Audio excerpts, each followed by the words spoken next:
सोलापूर शहरातील मध्यवर्ती समजल्या जाणाऱ्या जुनी मिल कंपाऊंड परिसरामध्ये एक स्फोट झाल्याची खळबळजनक घटना घडलेली आहे।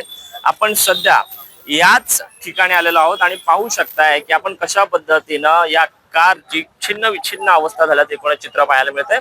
खरं तर आपण जर बघितलं तर या परिसरामध्ये जो सहारा गन हाऊस आहे या ठिकाणी छर्र्याच्या बंदुका किंवा आवाज होणाऱ्या बंदुका ज्या आहेत त्या विकल्या जातात। मात्र इथला जो कामगार आहे केदारनाथ छत्रे हा साधारण 10 छर्र्यांच्या गोळ्यांचा बॉक्स जो आहे तो घेऊन जात असताना या ठिकाणी त्याचं घर्षण जे आहे ते जमिनीसोबत झालं आणि त्यातून जो भयानक स्फोट झाला त्याचं चित्र आपण पाहू शकता। या ठिकाणी या कारची जी अवस्था झालेली आहे, स्विफ्ट डिझायर नावाची ही कार आहे आणि आपण सध्या आता दृश्यांच्या माध्यमातून पाहू शकताय की बॉम्ब शोधक पथक या ठिकाणी दाखल झालेलं आहे।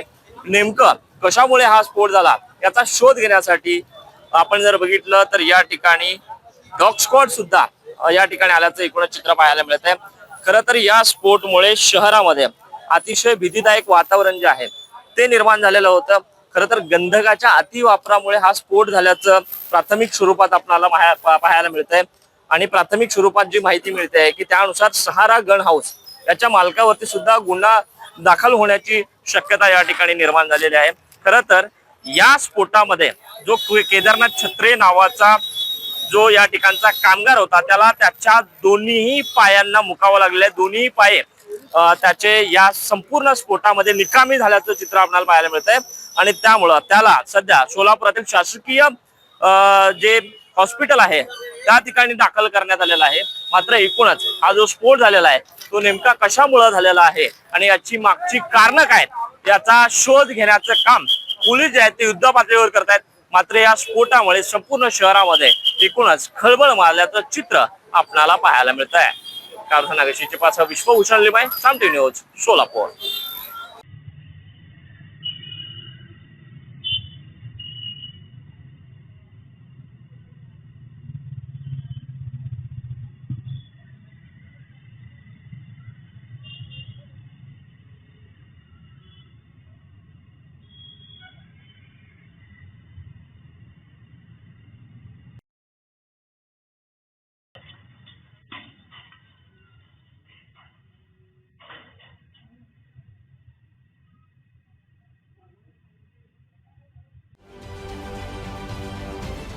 महाराष्ट्रातील सर्व बातम्यांचे विश्वासार्ह व्यासपीठ,